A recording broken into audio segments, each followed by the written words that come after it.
میرے بھائیو، قرآن و سنت کا تو اس سے کوئی دور دور تک تعلق نہیں ہے۔ بیسیکلی یہ حنفی علماء اور بزرگان دین کی ایجاد کی گئی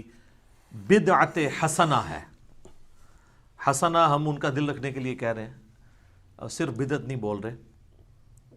اصولاً ہونا تو یہ چاہیے کہ یہ سوال انہی علماء سے پوچھا جائے کہ میرے بھائیو، آپ نے کہاں سے یہ بات نکالی ہے کہ فرض نماز کے سوا کوئی شخص اس طریقے سے اذان دینا شروع کرتے ہیں؟ جہاں جہاں پر اذانیں ثابت ہیں وہ ہم مانتے ہیں، فرض نماز کے علاوہ بھی۔ مثال کے طور پر کہا ہے، لیکن اس کی صحت میں اختلاف ہے، کہ سیدنا حسن ابن علی جب پیدا ہوئے تو نبی صلی اللہ علیہ وآلہ وسلم نے ان کے مبارک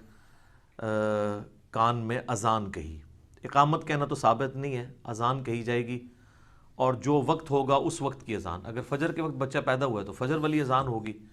اور اگر کسی اور وقت میں تو اذان دی جائے گی، اور اس میں بالکل کان کے پاس جا کے اذان دینا ضروری نہیں ہے،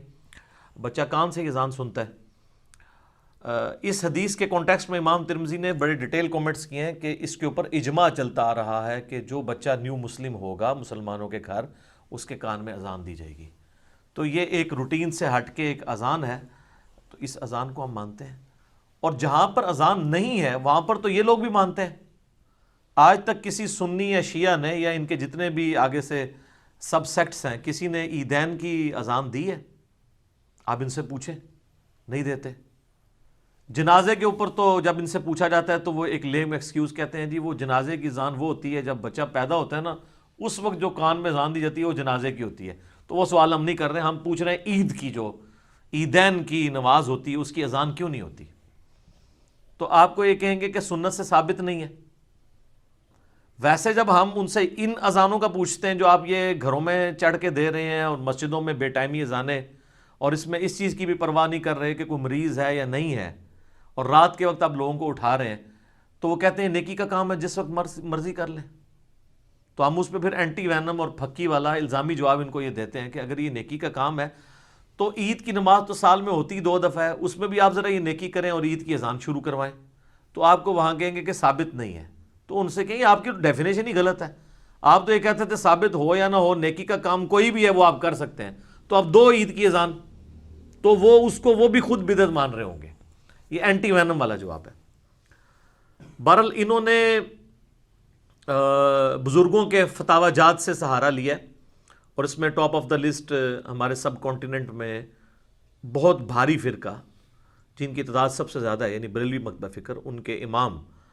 اعلیٰ حضرت امام احمد بریلوی المتوفیٰ 1340 ہجری بمطابق 1921 عیسوی، ان کا فتاوی رضویہ مشہور ہے۔ اس میں انہوں نے باقاعدہ یہ فتویٰ لکھا ہے کہ جہاں کہیں پہ کوئی وبائی مرض پھیل جائے یا کوئی آسمانی آفت آ جائے، زلزلہ کی فارم میں، سیلاب کی فارم میں، کوئی بیماری پھوٹ پڑے، ایپیڈیمک ڈیزیز ہو، تو آپ نے وہاں پر اذان دینی ہے، تو اس کی برکت سے وہ ڈیزیز ختم ہو جائے گی۔ اور چونکہ اب انہوں نے قائل تو مسلمانوں کو کرنا ہوتا ہے، تو مسلمانوں کو کتاب و سنت کا حوالہ دیں گے تو وہ مانیں گے۔ تو انہوں نے دلیل میں لکھا ہے، جی المعجم الکبیر طبرانی کے اندر ایک روایت موجود ہے، اس روایت کے الفاظ یہ ہیں۔ انس بن مالک رضی اللہ تعالیٰ عنہ کہتے ہیں کہ نبی صلی اللہ علیہ وآلہ وسلم نے ارشاد فرمایا، اذا اذن فی قریۃ امنها اللہ من عذابہ ذلک اليوم، جب کسی بستی میں اذان دی جاتی ہے تو اللہ تبارک و تعالیٰ اس بستی سے اس ایک دن کے لیے عذاب اٹھا لیتا ہے۔ ایک دن کے لیے، سر اس حساب سے روزانہ ان کو اذانیں دینی پڑیں گی، بہرحال دے بھی رہے ہیں شاید روزانہ ہی۔ تو حالانکہ اس میں کہیں ذکر نہیں ہے کہ یہ ادر دین فرض نماز ہے، اور بنیادی بات تو یہ ہے کہ یہ حدیث ہی اصول محدثین پر ضعیف ہے، یعنی بریلوی دیوبندی اہل حدیث شیعہ کے کہنے پہ نہیں، محدثین کے کہنے پہ۔ اسی حدیث کو مجموع الزوائد میں ابن حجر اسقلانی المتوفیٰ 852 ہجری کے جو استاد ہیں امام حیثمی، انہوں نے یہ مجموع الزوائد کتاب لکھی ہے، اس میں انہوں نے یہ روایت لی ہے۔ امام حیثمی المتوفیٰ 807 ہجری، انہوں نے اس کے ساتھ لکھا ہے کہ اس میں ایک راوی ہے عبد الرحمن بن سعد بن عمار، یہ ضعیف راوی ہے، بلکہ یہ راوی ایسا ہے کہ اس راوی سے سنن ابن ماجہ میں بھی کچھ حدیثیں ہیں۔ انٹرنیشنل نمبر کے مطابق سنن ابن ماجہ میں 1101 نمبر حدیث میں شیخ البانی نے ایک حدیث کے اوپر حکم لگاتے ہوئے لکھا ہے کہ اس میں عبد الرحمن بن سعد یہ مجہول ہے، اور جو کچھ اس کی خبر بھی ہے اس میں بھی یہ ضعیف ہے، اور اس کے ضعیف ہونے پر اجماع ہے محدثین کا، یعنی کوئی دو رائے نہیں ہے، اجماعی طور پر یہ بڑے کم راوی ہیں جو ہے اجماعی طور پہ ضعیف راوی ہیں، ان میں سے ایک یہ ہے۔ شیخ زبیر علی زئی صاحب نے بھی اس پہ حکم لگایا اور کہا کہ یہ راوی ضعیف ہے اسی حدیث کے تحت۔ اگر کوئی اس روایت کو دھکے سے صحیح بھی ماننا چاہتا ہے تو اس میں تو یہ ذکر ہی نہیں ہے کہ وبائی امراض کے لیے، یہ تو ہے کہ جس بستی میں اذان دی جاتی ہے، مراد اس سے مراد عام اذانیں ہیں جو مسلمان فرض نمازوں کے لیے دیتے ہیں کہ اس کی برکات ہیں، اور پھر اس میں دوسری بات ہے کہ اس ایک دن کے لیے ہوگا، اس حساب سے تو روزانہ اذانیں دینی پڑیں گی، تو اس سے یہ رزلٹ نکالنا بالکل غلط ہے، یہ اجتہاد بالکل غلط اجتہاد ہے۔ اجتہاد وہاں پر کیا جاتا ہے جہاں پر کتاب و سنت سے کوئی دلیل موجود نہ ہو، جہاں پر کتاب و سنت سے دلیل موجود ہو وہاں اجتہاد کو دخل ہی نہیں ہے۔ المصنف ابن ابی شیبہ میں سیدنا عمر فاروق رضی اللہ تعالیٰ عنہ کا قول موجود ہے، میں نے اکثر بیان کیا ہے کہ قاضی شریح جو کوفہ کے چیف جسٹس تھے، ان کو جب خط لکھا حضرت عمر نے اپنے دور میں، تو انہوں نے اس میں لکھا کہ جب کبھی بھی تجھے کوئی مسئلہ درپیش ہو تو اللہ کی کتاب سے اسے تلاش کرنا، اللہ کی کتاب میں بھی نہ پاؤ تو پھر سنت میں تلاش کرو، سنت میں نہ پاؤ تو پھر تم امت کے اجماع میں دیکھنا کہ امت کس چیز کو لے کے چل رہی ہے، اور اگر اجماع میں بھی نہ پاؤ تو پھر تم اجتہاد کر لینا، یعنی کتاب و سنت کے دلائل کی روشنی میں یہ دیکھ لینا کہ کون سی چیز بہتر ہے، سچائی کے قریب ہے، اور پھر ساتھ فرمایا کہ اگر اجتہاد نہ کرو تو یہ تمہارے حق میں بہتر ہے، یعنی ضرورت نہیں ہے خام خواہ ایک فرضی کیسوں کے اوپر رزلٹ نکالنے کی۔ تو یہاں پر تو ہمارے پاس سنت موجود ہے کہ جب کبھی بھی کوئی آفات آتی تھی، کوئی آسمانی وبا پھوٹتی تھی، اس طرح کے جب بھی کوئی ایشوز آتے تھے تو اللہ کے محبوب صلی اللہ علیہ وآلہ وسلم جو ہے وہ نماز کی طرف متوجہ ہوتے تھے اور دعاؤں کی طرف متوجہ ہوتے تھے۔ بخاری مسلم دونوں میں حدیث ہے کہ اما عائشہ کہتی ہیں سلام اللہ علیہا کہ جب کبھی بھی آندھی آتی، تیز آندھی اور طوفان نظر آ رہا ہوتا تو اللہ کے محبوب صلی اللہ علیہ وآلہ وسلم دعاؤں میں مشغول ہو جاتے اور کہتے کہ اے اللہ ان ہواؤں میں جو خیر ہے ہمیں اس خیر میں سے حصہ عطا فرما، یعنی بارش، اور جو اس میں شر چھپا ہوا ہے اس شر سے ہم تیری پناہ میں آتے ہیں، یہ آپ دعا کیا کرتے۔ تو اما عائشہ کہتی ہیں کہ میں پوچھا کرتی کہ اللہ کے محبوب صلی اللہ علیہ وآلہ وسلم آندھی آئے، ہوا چلے، باقی لوگ تو خوشیاں مناتے ہیں اور آپ صلی اللہ علیہ وآلہ وسلم کے چہرے پہ آثار ایسے آ جاتے ہیں غم کے، تو اس کی کیا وجہ ہے؟ تو آپ صلی اللہ علیہ وآلہ وسلم نے فرمایا کہ عائشہ مجھے کیا خبر کہ ان ہواؤں کے اندر اللہ کا عذاب آ رہا ہے یا اللہ کی رحمت؟ کیا تجھے یاد نہیں کہ قوم عاد کے اوپر بھی تو اسی طریقے سے عذاب آیا تھا؟ نبی علیہ السلام نے سورہ احقاف کی آیت تلاوت کی، ان پہ جب آپ کو پتہ ہے نا اسی طریقے سے گرمی کا قحط کا فتنہ آیا تو ایک بہت بڑا بادل نمودار ہوا، تو وہ بڑے خوشی کے ساتھ اس بادل کے نیچے آگے کھڑے ہوئے کہ ہم پہ برسے گا، تو اس بادل میں سے آگ نکلی۔ تو اللہ کے نبی علیہ السلام فرماتے ہیں مجھے کیا پتا کہ بادل میں سے آگ نکلے گی یا بارش؟ اچھا اب کوئی پوچھ سکتا تھا کہ اللہ کے نبی یہ تو فزیکل فینومینا آف نیچر ہے، لیکن اللہ کے نبی علیہ السلام کی نظر جو ہے وہ اسباب پر نہیں صرف ہوتی تھی، مسبب الاسباب پہ بھی ہوتی تھی۔ یہ ایمان کا اعلیٰ ترین درجہ ہے کہ آپ جتنے اسباب آپ کے سامنے اویلیبل ہیں ان کے ہوتے ہوئے بھی آپ اللہ پر نظر رکھیں کہ پتہ نہیں اللہ کے پیچھے کیا مرضی ہے۔ دعاؤں میں مشغول ہوتے تھے۔ بخاری مسلم میں یہ بھی حدیث ہے کہ جب کبھی قحط پڑ جاتا، اس سے بڑا کوئی وبائی یا کوئی آسمانی آفت ہو سکتی ہے کہ روٹی کھانے کو ختم ہو جائے، جب کبھی بھی اس طریقے سے قحط پڑتا تھا تو اللہ کے محبوب صلی اللہ علیہ وآلہ وسلم نماز استسقاء پڑھا کرتے تھے بارش کے لیے، 2 رکعت نماز جہرن ادا کیا کرتے تھے۔ اس کے بعد آپ علیہ السلام یوں ہاتھ اٹھا کے دعا کرتے، حتیٰ کہ صحابہ کہتے ہیں بغلوں کی سفیدی بھی دیکھتے، کیونکہ آپ کا عمومی لباس تہمد اور چادر ہوتا تھا، کرتا نہ پہنا ہو، اوپر بھی چادر لی ہو احرام کی طرح، اور یوں کوئی دعا کے لیے ہاتھ بلند کرے تو سفیدی بغل کی نظر آتی ہے۔ اور پھر آپ صلی اللہ علیہ وآلہ وسلم جو ہے وہ اللہ کے حضور گڑ گڑا کے دعا کرتے تھے بارش کے لیے۔ اور یہ صرف آپ کا عمل نہیں، بعد میں خلفائے راشدین کا بھی ہے۔ صحیح بخاری میں بڑی مشہور حدیث میں نے اکثر بیان کی ہے، 1010 نمبر حدیث ہے، 1010، کہ حضرت عمر فاروق رضی اللہ تعالیٰ عنہ کے دور میں جب کبھی قحط پڑ جاتا تو انس بن مالک کہتے ہیں کہ وہ نبی علیہ السلام کے چچا عباس ابن عبد المطلب کو لے کے آتے، نماز استسقاء کے بعد ان کو اللہ کے حضور وسیلے کے طور پہ پیش کرتے ہیں اور کہتے ہیں انا کنا نتوسل الیک بنبینا صلی اللہ علیہ وآلہ وسلم، اے اللہ بے شک ہم پہلے تیرے نبی کے توسل سے تیری طرف آیا کرتے تھے، اب یعنی ان کی وفات کے بعد ان کے چچا کو لے کے آئے ہیں، تو ان کی دعا کی برکت سے تو بارش نازل فرما، اور بارش نازل ہو جاتی۔ یہی صحیح وسیلہ شخصی ہے کہ جو نیک آدمی دنیا میں موجود ہے اس سے دعا کروائی جائے۔ وسیلہ شخصی کا عقیدہ بھی اس حدیث میں کلیئر ہو جاتا ہے، وہ الگ سے ٹاپک ہے، میری کئی ایک ویڈیوز وسیلے کے اوپر موجود ہیں، آپ یوٹیوب پہ جا کے لکھیں تو انشاءاللہ کھل جائیں گی۔ تو اس میں بھی نبی صلی اللہ علیہ وآلہ وسلم نے قحط سے بچنے کے لیے نماز پڑھی ہے، تو آپ سر دعائیں مانگیں، صلاۃ الحاجات، حاجتوں کے لیے نماز پڑھیں، تو یہ سنت اعمال ہے۔ یہ اذانیں شروع کی ہیں، اور معذرت کے ساتھ یہ اذانیں وہ لوگ دے رہے ہیں جنہوں نے زندگی میں کبھی نماز بھی نہیں پڑھی، وہ لوگ بھی اذانیں دے رہے ہیں۔ تو ان سے میری گزارش ہے کہ اذان دینے کے بعد آپ نماز پڑھ لیں، ٹھیک ہے مجبوراً اگر یعنی کیٹاسٹرافک کنڈیشن ہے، آپ مسجد میں نہیں جا پا رہے اور آپ نے اذان دی ہے، تو آپ فرض نماز کے ٹائموں میں کوئی اذان دے لیں، اگر آپ اپنی دل کی تسلی کرنا چاہتے ہیں، یا آپ غیر مسلم ملک میں جہاں پہ اذان اس طریقے سے اوپن نہیں ہوتی، تو آپ ٹھیک ہے گھر میں پانچوں وقت اذان دیں اور نماز قائم کریں، بالکل ٹھیک ہے۔ وہ ابو داؤد اور نسائی میں بڑی مشہور حدیث ہے نا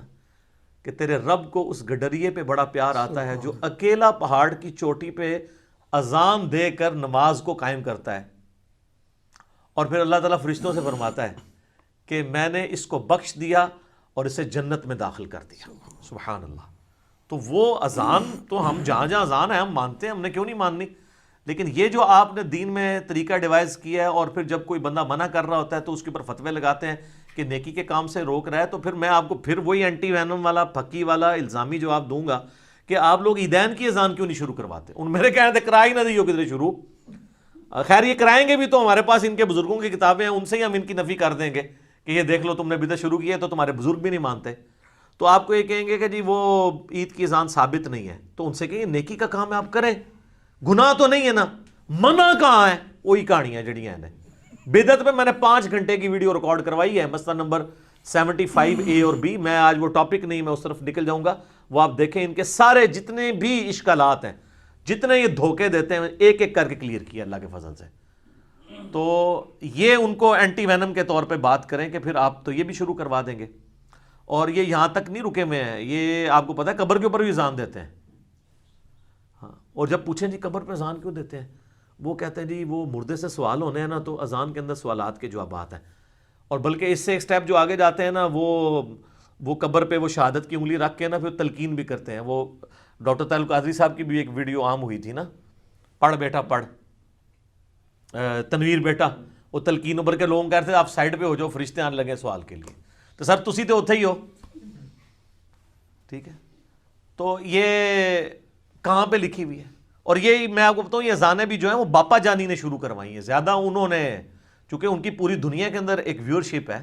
میرے ایکس مرشد بھی ہیں، میں ان کی بڑی عزت کرتا ہوں، لیکن یہ جو انہوں نے کام ڈالا ہے یہ تو بالکل کتاب و سنت کے منافی ہے۔ تو یہ مدنی چینل کے اوپر الیاس قادری صاحب حفظہ اللہ تعالی من الجنت والناس، اللہ ان کی حفاظت کرے جنوں سے بھی اور انسانوں سے بھی، شریر جنوں اور انسانوں سے، یہ انہوں نے بیسیکلی پروپیگیٹ کیا، بلکہ انہوں نے وہ خود اذان دی ہے، اور اس کے بعد انہوں نے ایک سلسلہ 10 بجے رات کو اذان ہوگا، پوری دنیا میں جو ان کے فالوورز ہیں انہوں نے شروع کیا۔ پھر ظاہر ہے ایک بہت بڑا مکتبہ فکر ہے، ظاہر ہے ہر جگہ موجود ہے بریلوی مکتبہ فکر، تو وہ انہوں نے اس سے لینا شروع کر دیا۔ تو قبر پہ بھی، اور یہ قبر پہ بھی اذان دیتے ہیں، الیاس قادری صاحب بھی، ڈاکٹر طاہر القادری صاحب بھی، اور وہ کہتے ہیں بزرگ لکھ کے ہیں کہ جی وہ آپ نے تلقین کرنی ہے کیونکہ اس کو سوالوں کے جواب نہیں آ رہے ہوں گے۔ تو ہم یہ پوچھتے ہیں میرے بھائیوں کہ یہ آپ لوگ تلقین والی باتیں تو لیتے ہیں کہ جی ہم نے کرنی ہے بزرگوں سے، اس کی جو اصل ہے وہ تو بس اتنی ہے سنن نبی داؤد کے اندر کہ نبی صلی اللہ علیہ وآلہ وسلم نے فرمایا کہ جب تم اپنے بھائی کو دفنا چکو تو اس کی قبر پہ کھڑے ہو کر قبر کے سوالات کی استقامت کے لیے اس کے لیے دعا کرو، بس اتنا تھا۔ اگر نبی علیہ السلام نے یہ قبر کے اوپر اذان تعلیم فرمانی ہوتی یا یہ انگلی رکھ کے تلقین کرنی ہوتی تو آپ علیہ السلام ساتھ ہی تعلیم فرما دیتے۔ اچھا ہر چیز کی کوئی نہ کوئی اثر موجود ہے، انہوں نے آگے خود سے نا وہ صفرے لگا کے نا، ایک آتا ہے وہ 10 کو 100 بناتا ہے، ایک کہتا ہے جی میری طرفوں بھی لا لو، اڑتے عوام کہندی ہے ساڈا بھی لا لو۔ تو کرتے کرتے ملینز میں وہ اس چیز کو پہنچا دیتے ہیں، حالانکہ اس کی اصل صرف اتنی تھی۔ ابو داؤد میں حدیث ہے کہ جب اپنے بھائی کو دفنا چکو تو اس کی قبر پہ کھڑے ہو کے اس کے لیے دعا کرو کہ اب اس سے قبر میں سوالات کیے جائیں گے، ان سوالات میں اسے استقامت ملے۔ اس کے لیے اذان دینے والا مشورہ انہوں نے خود سے ایجاد کیا، ہم تو مطلب ان کو پیار محبت سے سمجھا ہی سکتے ہیں۔ اور علمی طور پہ یہ جو اکثر پوچھتے ہیں نا کہ جی وہ منع کہاں ہے، اس کا میں نے اینٹی وینم تو جواب دے دیا کہ وہ تو عید کی بھی منع نہیں ہے۔ اب علمی جواب بھی لیں کہ ایک جملے سے نبی علیہ السلام نے ساری چیزیں منع کر دی ہیں۔ صحیح مسلم میں 2005 نمبر حدیث ہے، امام جعفر علیہ السلام نے امام باقر علیہ السلام سے اور انہوں نے جابر بن عبداللہ رضی اللہ تعالیٰ عنہ علیہ السلام سے روایت کیا ہے کہ نبی علیہ السلام جب کبھی بھی کوئی خطبہ دیتے تو آپ کہتے اما بعد فإن خیر الحدیث کتاب اللہ، آگاہ ہو جاؤ کہ سب سے بہترین کلام اللہ کی کتاب ہے اور سب سے ہدایت یافتہ راستہ محمد صلی اللہ علیہ وآلہ وسلم کا ہے، وخیر الہدی ہدی محمد صلی اللہ علیہ وآلہ وسلم، وشر الامور محدثاتها وکل محدثۃ بدعہ وکل بدعۃ ضلالہ وکل ضلالۃ فی النار۔ کچھ الفاظ ابو داؤد ترمذی میں ہیں، مشکات میں کمبائنڈ فارم میں بھی آپ کو مل جائیں گے، مین الفاظ مسلم شریف میں ہیں کہ آگاہ ہو جاؤ سب سے بہترین کلام اللہ کی کتاب ہے، سب سے ہدایت یافتہ راستہ محمد صلی اللہ علیہ وآلہ وسلم کا ہے، بدترین کام وہ ہیں جو دین میں خود سے جاری کر دیے جائیں، اور یہ تمام کام بدعتیں ہیں، تمام بدعتیں گمراہیاں ہیں، اور تمام گمراہیاں دوزخ میں لے جانے والی ہیں، والعیاذ باللہ تعالی، اللہم اجرنا من النار۔ تو آپ نے جب کہہ دیا کہ نبی علیہ السلام سے ہٹ کے کوئی بھی راستہ اڈاپٹ کیا جائے گا دین کے طور پہ، ایک ہے دین کو سپورٹیو، وہ آپ کر سکتے ہیں، وہ مسلم شریف میں حدیث ہے جس نے اسلام میں اچھا طریقہ نکالا جتنے لوگ عمل کریں گے اس کا ثواب بھی اسے ملے گا، اور جس نے اسلام میں برا طریقہ نکالا جتنے لوگ اس برائی پہ چلیں گے ان کا وبال اس پہ ہوگا، اور ان کے وبال میں بھی کمی نہیں آئے گی۔ اچھا طریقہ، اس کے الفاظ شروع میں ہے کہ وہ نبی علیہ السلام نے جب اپیل کی چندے کے لیے تو ایک انصاری صحابی بہت بڑی گٹھری باندھ کے مسجد نبوی کے سین میں لا کے رکھی، تو ان کو دیکھا دیکھی باقی لوگ بھی گھروں سے لے آئے، پھر آپ نے فرمایا کہ جس نے اسلام میں اچھا طریقہ جاری کیا۔ تو اچھے طریقے آپ جاری کر سکتے ہیں، اچھی بدعتیں نہیں۔ بخاری مسلم بدعت نہیں ہے کیونکہ حدیثیں وہی ہیں، یہ اچھا طریقہ ہے۔ اس کے سافٹ ویئر بنا لینا اچھا طریقہ ہے، قرآن کی پرنٹنگ پریس پہ پرنٹنگ کرنا اچھا طریقہ ہے، گھڑی کے اوپر نماز کی ٹائمنگ کو ایڈجسٹ کرنا یہ اچھا طریقہ ہے، مسجد میں قالین بچھانا اچھا طریقہ ہے۔ کسی نے کبھی نیت کی ہے کہ اوپر اس قالین کے اور نیچے اس پنکھے کے سامنے اے سی شریف کے منہ طرف خانہ کعبہ شریف؟ حج پہ آپ ایروپلین پہ جاتے ہیں، یہ اچھا طریقہ ہے۔ حج کے تو جو ارکان ہیں وہ وہی ہیں، وقوف عرفہ تو وہی ہے، یہ تو نہیں کہ وقوف عرفہ جو ہے وہ عرفہ کی بجائے وہ بدر میں یا احد میں ہونا شروع ہو گیا، وہیں پہ ہو رہا ہے۔ تو یہ دھوکہ دیتے ہیں خام خواہ۔ بدعت جو ہے وہ دین میں نبی علیہ السلام کے طریقے سے ہٹ کے کوئی بھی طریقہ جاری کیا جائے گا جو دین کے طور پہ، دین کو سپورٹیو جو طریقے ہیں، الیکٹرانک کاؤنٹر، تسبیح آپ استعمال کریں، ویڈیو کیمرہ، ہماری ویڈیو بن رہی ہے، یہ طریقہ ہے، لیکن بیچ میں جو کچھ بیان ہو رہا ہو وہ کتاب و سنت بیان ہو رہا ہو، ان دو چیزوں کو مکس نہ کریں۔ اس کے ثبوت میں وہ بڑی مشہور حدیث ہے بخاری اور مسلم کی کہ نبی علیہ السلام نے ایک صحابی کو وضو کے بعد دعا تعلیم کی جس میں الفاظ تھے بِنَبِيِّكَ الَّذِي أَرْسَلْتَ، میں ایمان لایا اس کتاب پر جو تیرے نبی کے ساتھ نازل ہوئی۔ اچھا، اس صحابی نے جب وہ دعا رپیٹ کی نا تو اس نے پڑھ دیا بِرَسُولِكَ الَّذِي أَرْسَلْتَ، میں اس کتاب پر ایمان لایا جو تیرے رسول کے ساتھ نازل ہوئی۔ نبی علیہ السلام فرمایا تو نے یہ الفاظ کیوں بدلے ہیں؟ وہی کہہ جو میں نے کہا۔ حالانکہ وہ جسٹیفائی کر سکتا تھا کہ یا رسول اللہ نبی تو بہت ہیں، رسول تو گنتی کے ہیں، رسول سپرلیٹو ڈگری ہے، میں نے اس دعا کو بہتر کر دیا ہے، ٹیکنیکلی بہتر تو کیا تھا، لیکن نبی علیہ السلام فرمایا میرے الفاظ تو نے کیوں چینج کیے؟ تو جو نبی الفاظ نہیں چینج ہونے دے رہے ہیں وہ آپ کو اجازت دیں گے کہ آپ جو ہے چھتوں کے اوپر چڑھ کے اذانیں دینے شروع کر دیں فرض نماز کے علاوہ بھی؟ کتنا ظلم ہے۔ آپ صلی اللہ علیہ وآلہ وسلم کتنا اسٹرکٹلی ان چیزوں کا خیال رکھتے تھے کہ کوئی شخص اس طریقے سے دین میں کوئی چیز داخل نہ کرے۔ اچھا، یہ پھر آپ کو کہیں گے کہ جی وہ بخاری مسلم میں ایک حدیث ہے، ایک صحابی تھے، انہوں نے نبی علیہ السلام کے پیچھے نماز میں پڑھ دیا حمدن کثیرن طیبا مبارکن فی، تو نبی علیہ السلام نے سلام پھیر کے پوچھا یہ کون پڑھ رہا تھا؟ ایک صحابی نے کہا میں، تو آپ نے فرمایا کہ میں نے 30 سے زیادہ فرشتوں کو دیکھا ہے اس ثواب کو لکھنے کے لیے، اس پہ آپس میں وہ جھگڑ رہے تھے۔ تو وہ کہتے ہیں دیکھیں اس صحابی نے خود سے دعا ایجاد کی ہے اور وہ تو فرشتوں کو بھی پسند آئی ہے، اللہ کے نبی کو بھی۔ نہ، اس کے اوپر مور کس نے لگائی ہے؟ نبی صلی اللہ علیہ وآلہ وسلم نے. آج آپ کا بابا کوئی چیز ایجاد کرے گا، وہ مور ہم کہاں سے لگوائیں گے؟ اور اگر آپ کہتے ہیں کہ جو بھی کوئی نیک کام جاری کر دیا جائے، کوئی بھی اچھائی کا کام، اس میں نبی اسلام ہمیشہ مور لگا دیتے تھے، تو سر سنیں پھر ابو داؤد میں، ترمذی میں، ابن ماجہ میں حدیث ہے، ایک صحابی نبی اسلام کی خدمت میں حاضر ہوئے، سیدھا آ کے سجدے میں گرے. آپ نے فرمایا سر اٹھا کیا کر رہا ہے؟ کہ یا رسول اللہ میں کوفہ شہر میں ہیرا نامی ایک جگہ ہے، وہاں پر گیا تھا، وہاں پہ لوگ اپنے سردار کو سجدہ کرتے ہیں، آپ تو اللہ کے رسول ہیں، آپ تو ہمارے دین دنیا اور آخرت کے سردار ہیں، ہم آپ کو سجدہ نہ کریں؟ اجتہاد کیا نا سر. اجتہاد صحابی کا بھی کتاب و سنت کے خلاف ہو تو نہیں مانا جائے گا، بابوں کا اور بابیوں کا کہاں سے مانا جائے گا؟ تو میں پھر عرض کروں کہ مرنے سے پہلے اے مسلمان کر لے اس پہ غور، کتابوں کا خدا اور ہے، بابوں کا خدا اور یقین کر جب تو ایک دفعہ بھی غور کرے گا نا انجینئر صاحب کی ویڈیوز دیکھ کے، تیرے اندر سے آواز نکلے گی کیا کہ نہ میں بابی نہ میں بابی، میں ہوں مسلم علمی کتابی. اچھا وہ صحابی کو جب حضور نے کہا کھڑا ہو، تو جب اس نے آگے سے یہ کہا نا، تو اللہ کے نبی علیہ السلام فرمایا جب میں فوت ہو جاؤں گا تم میری قبر سے گزرو گے، کیا میری قبر پہ بھی سجدہ کرو گے؟ کہا نہیں یا رسول اللہ. فرمایا پھر مجھے کیوں سجدہ کر رہے ہو؟ اگر میں سجدہ جائز سمجھتا تو بیویوں سے کہتا کہ اپنے خامدوں کو سجدہ کریں اس حق کے سبب جو اللہ نے ان کو دیا ہے. نبی علیہ السلام نے یہ نہیں کہا کہ عشق دے چلے نمبر لے گئے عقل والے ہیں انجے ہی عمرہ گالیاں، منع کر دیا. آج کی ڈیٹ میں کوئی یہ کنفرم نہیں کر سکتا کہ بھئی یہ عمل پسندیدہ ہوگا یا نہ، بلکہ کیٹاگوریکلی وہ ناپسندیدہ ہی شمار کیا جائے گا، چونکہ نبی علیہ السلام کی مہر نہیں ہے اس کے اوپر. لہٰذا اس طرح کی مثالیں پیش کرنا جو ہے یہ آپ عوام الناس کو دھوکہ دے رہے ہیں. اپنے بزرگوں کو، بابوں کو بچانے کے لیے آپ اپنی آخرت کی فکر کریں کہ آپ نے اللہ تعالیٰ کو منہ دکھانا ہے. پر جب بچہ پیدا ہوتا ہے تو اس پہ اجماع ہے پوری امت کا. جامع ترمذی میں ایک حدیث ہے، اس حدیث کو امام ترمذی نے حسن صحیح